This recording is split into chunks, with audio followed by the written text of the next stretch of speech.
We finalize Module 2 series with risks. In our guiding metaphor, we can see risks as the wetsuit the surfer wears, seeing risks as a means of protection, preparation, and adaptability. Embracing calculated risks, like wearing a wetsuit, allows you to navigate the unpredictable waters of entrepreneurship with confidence, readiness, and a greater potential for success. Do you know how to choose a wetsuit? How thin or how thick it should be? What is the ideal length so it covers and protects the important parts? What is the right size so it is comfortable enough to wear but also tight enough to isolate the body from the water temperature? What quality of fabric would you choose? Would you put the zipper in the back or in the front? And how would that influence your flexibility? Let's see what makes a good wetsuit and help you decide which one fits best based on how it responds to your needs. In this fourth and final video of Module 2, we're going to cover risk-taking as the wetsuit you need and want to enhance your surfing experience by keeping you warm, comfortable, and agile in the water, all while protecting you from the cold, from the wind and sun, from the rocky sea bottom, and even from sinking when wipeouts occur. We'll start with what is a risk and how to calculate it, moving forward towards how to understand the neuroscience behind psychological risks and safety. Next, we'll be covering what to be aware of when it comes to risks, and close with learning how to apply Walt Disney technique to a risky decision you are faced with. Let's start browsing for a proper wetsuit, shall we? Just as a wetsuit serves as a protective layer against risks in the water, taking calculated risks in entrepreneurship involves being prepared and equipped to navigate challenges. The wetsuit becomes a symbolic reminder of the importance of preparedness, protection, and calculated risk-taking in both the surfing world and the entrepreneurial journey. So how do you define a risk?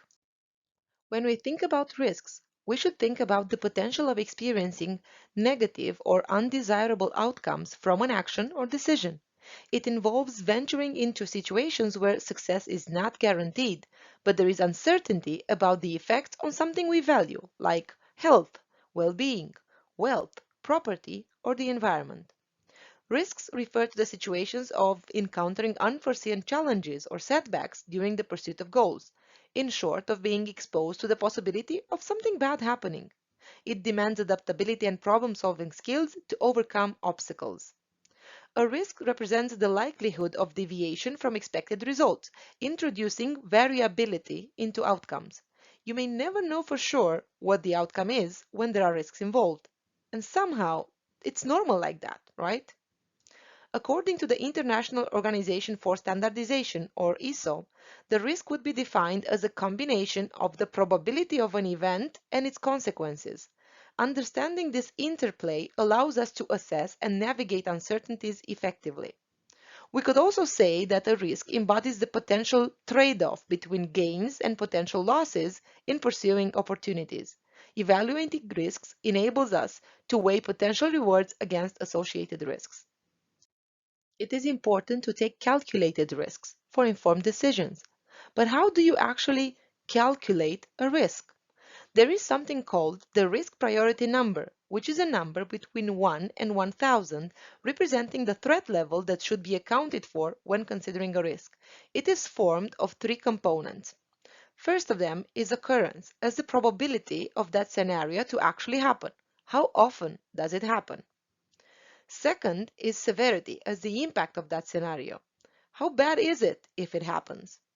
And third is detection, as the likelihood to identify that scenario up front before it happens. How likely to spot and stop it. Each of these will be graded from 1 to 10, with high scores if it happens a lot, if it's really bad, and if it's hard to identify. So grades increase for an increase in occurrence and severity, and they decrease for an increase in detection. Or in plain terms, you give a 10 if it happens all the time. You give a 10 if it messes up everything. You give a 1 if you can easily spot it and fix it up front. It's easy to understand that when you choose which risk to focus on, that highest RPN should be in front of the row. When it comes to what it takes to be better at what you do, many people think that you just need to be more resilient, increasing your ability to put up with more and more stress, risks, or feelings of insecurity. but it's not the right way to look at it. Because no matter how strong you become in navigating furious waters, if the environment itself isn't improved, at some point you will get tired and will fall off your feet and into the torments. So how do you know if your environment is one which supports psychological safety, from which it encourages building resilience? Let's have a look at the main neuroscientific concepts that will shed some light on this topic. We prepared 6 crisp definitions so you know what is what and why are they important in managing psychological risks and safety. Before going into the 6, let's say that hormones are what is produced by glands and released into the bloodstream to act as long-distance messengers.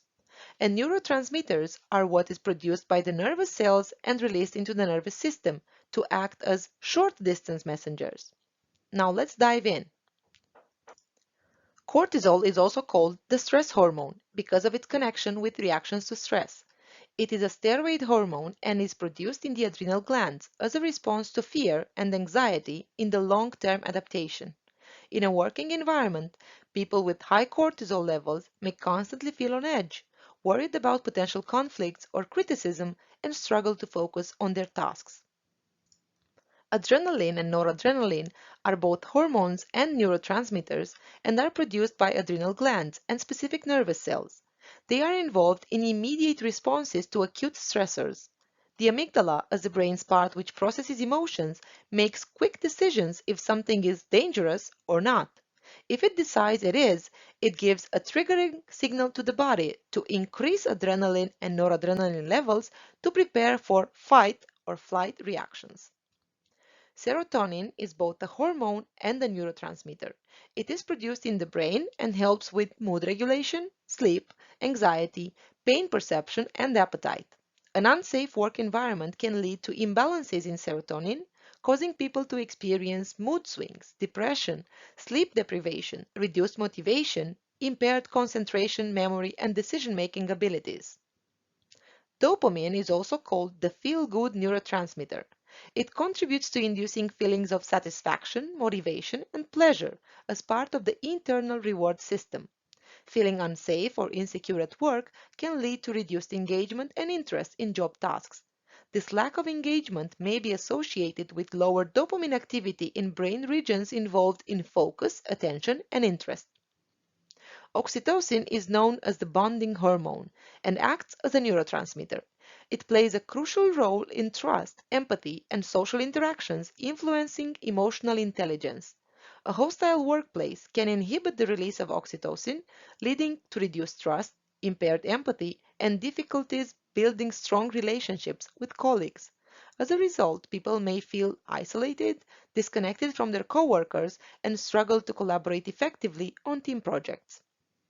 Endorphins are neurotransmitters that are naturally produced by the body and help inhibit pain, giving a state of euphoria. They can also be triggered by activities like exercising.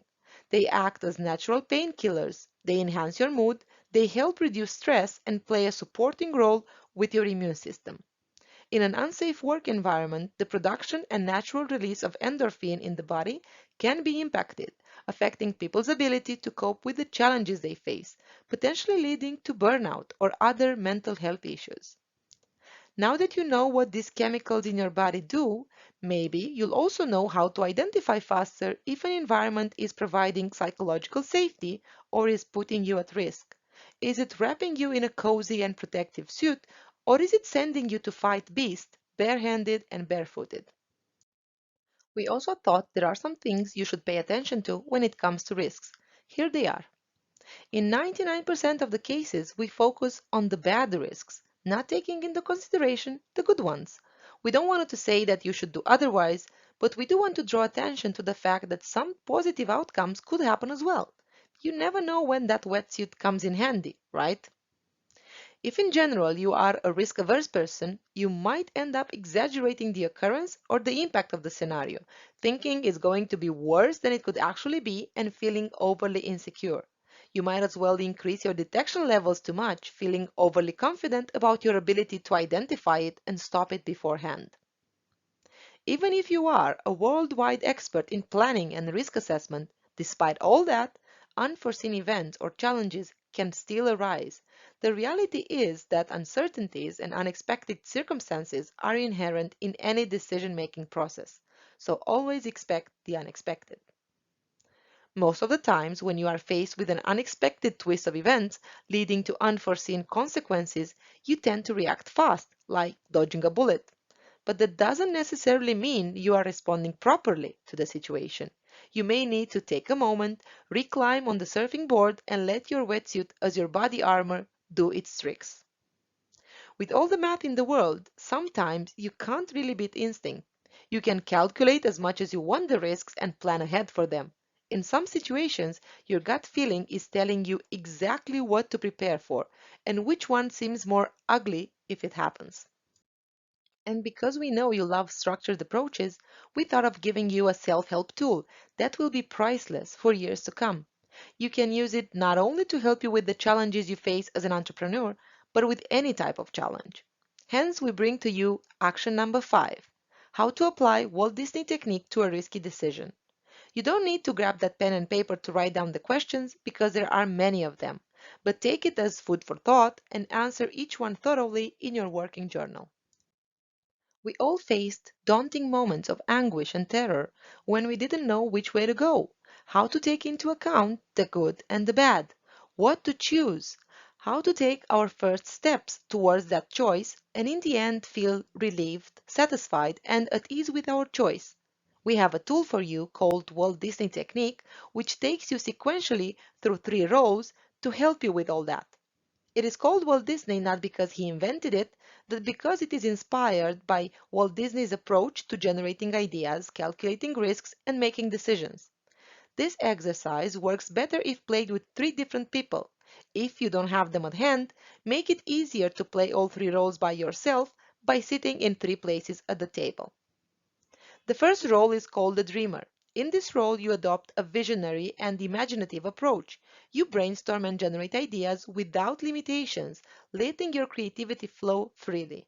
The focus is on exploring possibilities and envisioning the ideal outcome. The next role is called the critique, and you analyze and refine the ideas further. You ask critical questions and challenge assumptions to ensure the ideas are well-rounded, viable, and aligned with the overall goals. Ask yourselves what could go wrong and find weak points. The last role is the realist. As a realist, you switch to a practical mindset.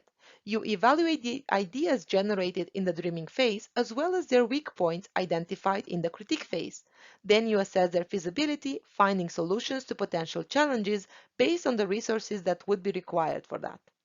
You will also find this exercise in your working journal with questions for each of the 3 roles. Make sure not to skip the final questions. What comes out of it?